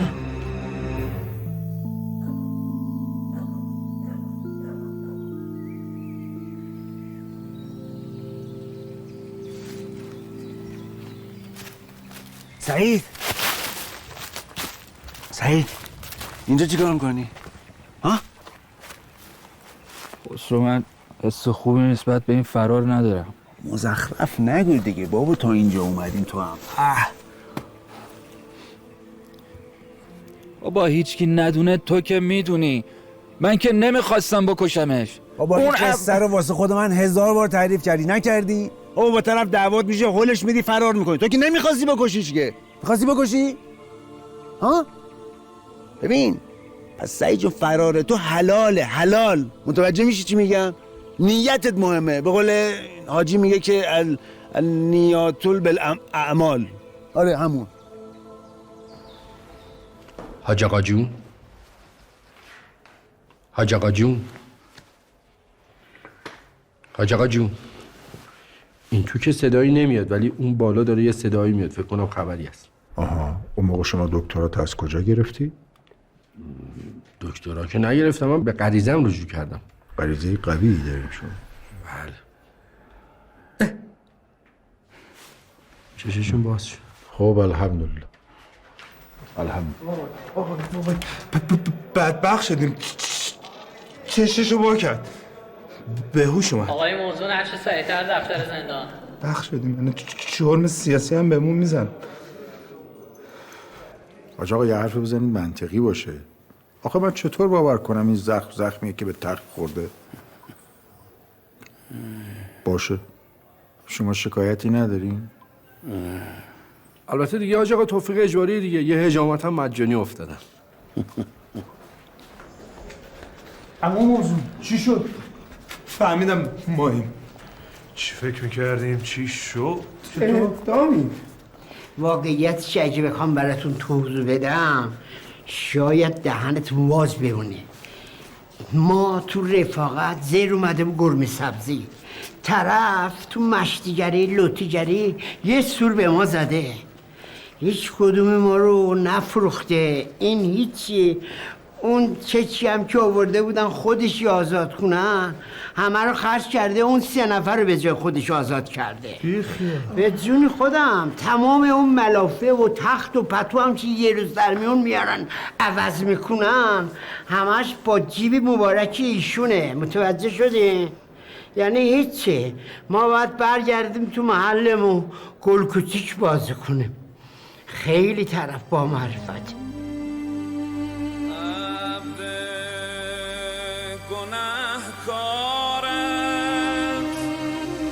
دلش بی قراره،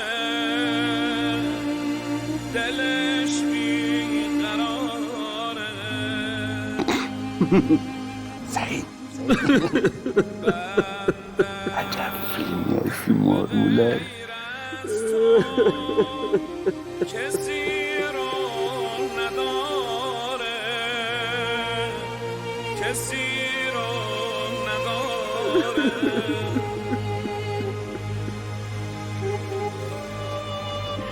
خدایا از بس که مهربونی تو دلیل این اشکامو میدونی تو میدونی تو آجا من گفتم هرچی راجع به اینشون باور نکردیم. چی شده؟ من تو وسایل اینا کلت دیدم، اسلحه دیدم. باشو برو ببینم. از روزی که اومدی به جون که حواست به عبادت خودت باشه فقط تجسس میکنی تو کار اینو. برو دیگه هم نبینم تو.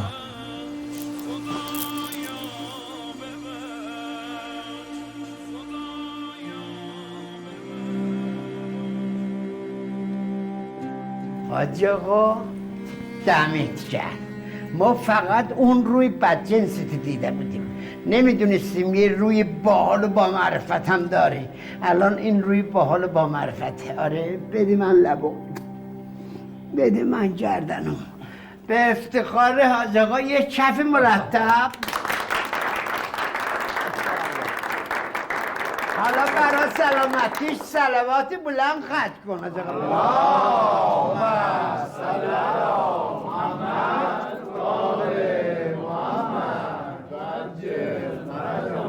ماشاءالله ماشاءالله ماشاءالله به قدش ماشاءالله به زخمش ماشاءالله به حاجی داره میشه ناجی ماشاءالله به قدش ماشاءالله به زخمش ماشاءالله ماشاءالله ماشاءالله به حاجی.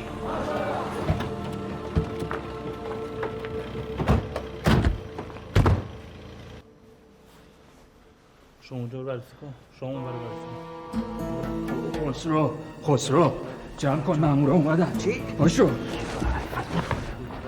نیدی شما رو؟ اینجا همه رفتن، مراسم تمام شده کلا رفت.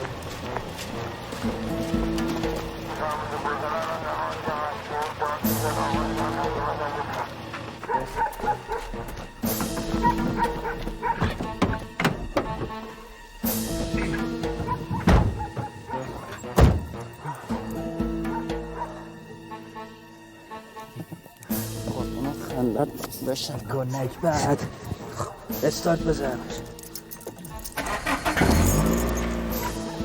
نیستن، احتمالا رفتن سمت من. سریع کن برید.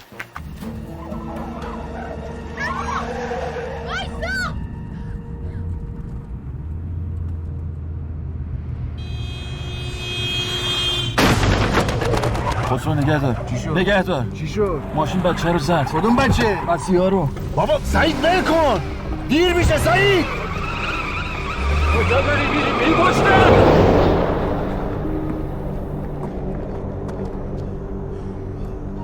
بسیار عمو جان، خسرو بیا کمک باید برسونیمش بیمارستان.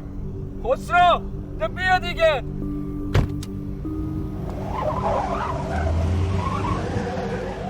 خسرو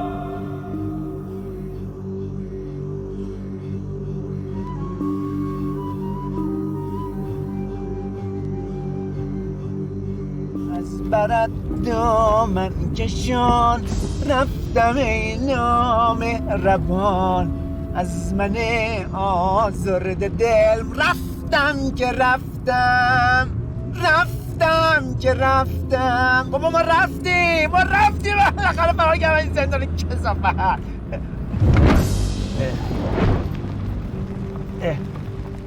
رفتم که رفتم.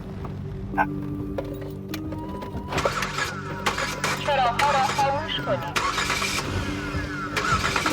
خاموش شد. چراغ‌ها را خاموش کنید. خاموشه دیگه، خفه شو دیگه. چراغ‌ها را خاموش کنید.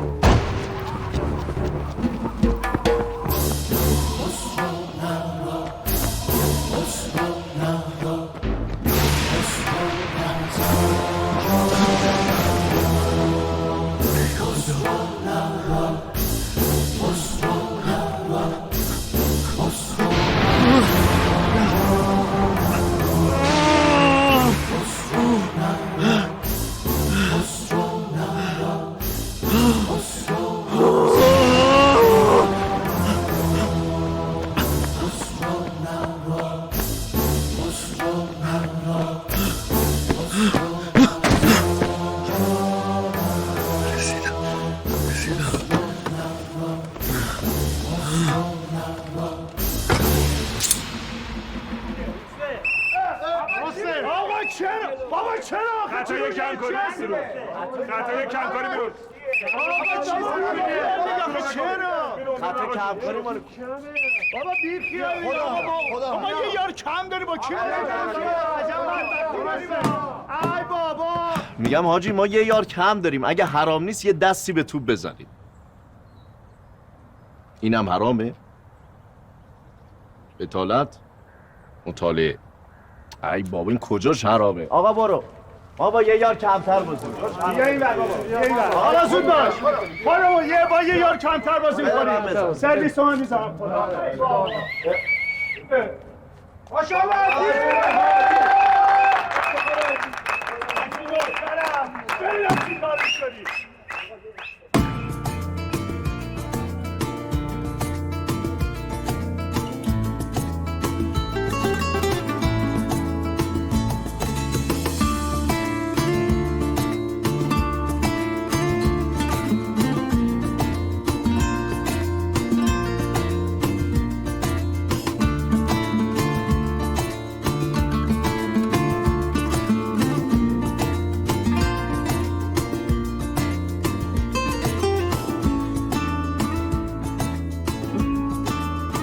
یونس آقای رئیس کارت داره. چی شد؟ بزن. آقا میگیم میخندیم به صورت گناهکار نباید نگاه کرد و از این دست روایت عوض شده یا؟ من عوض شدم. خیلی برام مهمه که بدونم این دوتا بروجک بالاخره چجوری دستگیر شد. سر مرز منتظرشون بودم. خسرو رو اونجا میگیرم. با سعید چی؟ سعید تو را یه بچه تصادف میکنه، واسه خاطر که جون بچه رو نجات بده میرسونتش بیمارستان. اونجا میگیرنش. و بچه الان زنده است؟ بچه نجات پیدا کرد. به نظر من سعید با خودش یر به یر شد چون کار بزرگی کرده. من دلم روشنه که خانواده مقتول حتما رضایت. الله اکبر الله اکبر اشهد ان لا اله الا الله سعری هم میدن اشهد ان لا اله اللهم صل علی محمد آل محمد. از آقا چی شد؟ پایین نشست؟ اینجا راحت ترم. تصویر در از آقا جونی من کفن کردی. این کار تکراری کلیشه‌ای خودم تو چند تا از این فیلم ها سریال خودم با چشم خودم دیدم. تا میخوام به مردم بگن ما با شماییم، ما در کنار شماییم، یا از منبر میان پایین یا از صندلی میان رو زمین میشینم. مهم اینه که هر جا باشی دیلیت پایین با مردم باشه. اگرم میگیم بالا بشین به خاطر اینکه تعداد بیشتری شما را بهتر ببینن، از صحبت‌های شما بیشتر استفاده بکنن. هرچند هر چی به ما تا حالا گفتی از اون اول العلم تا آخر العلم یه خطش هم ما نفهمیدیم معنیش چیه. بفرما برو بالا بشین.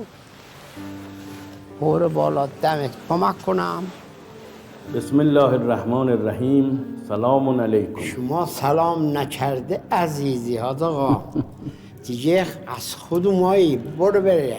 خدا رو شاکرم که من رو در کنار شما قرار داد تا این زندان برای من به یک دانشگاه بزرگ تبدیل بشه. مسلمونی فقط به نماز خوندن و روزه گرفتن نیست. هست اما نیست. فهمیدم که اگر سر سیر به زمین بگذاری و همسایت گرسنه باشه مسلمون نیستی. فهمیدم که اگر یک مظلومی از تو کمک خواست و میتونستی کمکش کنی ولی توجه نکردی مسلمون نیستی. اگر بزرگترین گناه رو انجام دادی و یک ذره از خداوند ناامید شدی مسلمون نیستی. اگر فکر کردی کسی شدی و مردم در چشم تو حقیر و بی‌ارزش شدن، مسلمون نیستی. در این دین مردم حرمت دارن، مال مردم حرمت داره، جان مردم حرمت داره، حیثیت مردم حرمت داره، دل مردم حرمت داره.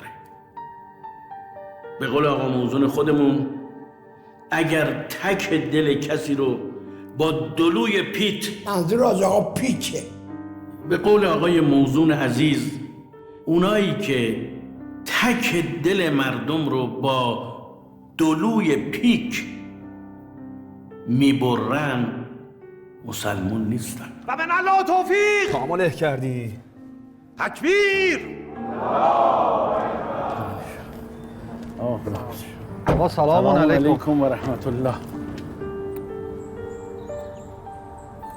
حال شما خوبه؟ قربان شما. جناب آزادی تشریف نمیارن؟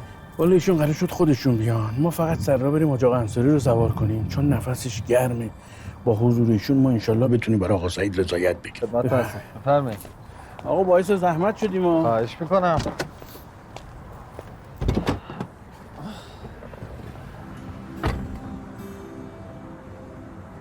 یه لحظه من خدمت شما. سلام حاج آقا. سلام علیکم و رحمت الله. خیلی خوشحالم میبینمتون. منم همینطور. حاج آقا من یه هدیه ناقابل براتون آوردم، بفرمایید. دست شما درد نکنه. سلامت باشید. من خودم گلدوزیش کردم. شرمنده کردیم. اختیار دارید.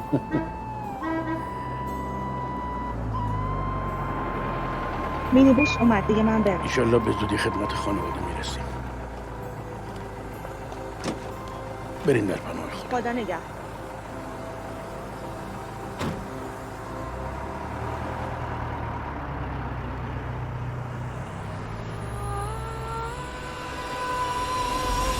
قسم به لحظه شکستن غرور، به لرزه های دل، به مژده عبور عشق از این کویر بی عبور. تا دیدمت رفتم از دست و پریشانی رسید، تا دیدمت وصل بارانهای پنهانی رسید. دیگر گذشت آن سر و سامان که میدیدی گذشت، آخر رسید لحظه زیبای ویرانی رسید. من توبه کردم از هر چه هستم، هر چه بودم پیش از تو ای عشق. من توبه کردم از هر چه دیدم، هر چه شنیدم پیش از تو ای عشق، پیش از تو ای عشق.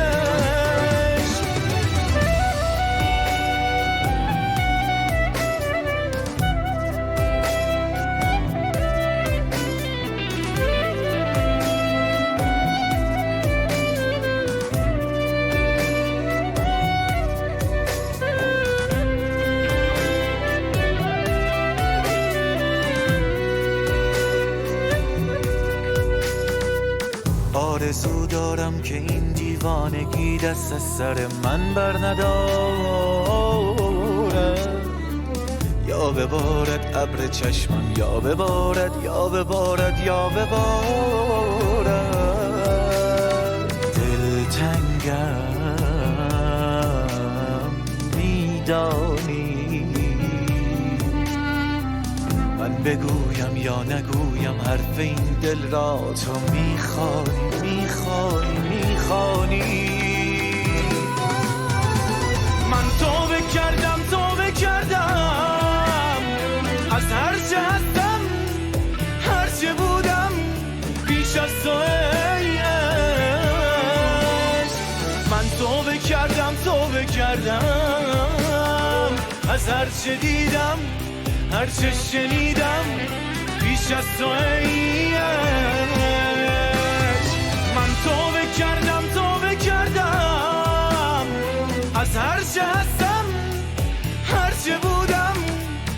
از تو ای عشق. من توبه کردم از هر چه دیدم هر چه شنیدم بیش از تو ای عشق، بیش از تو ای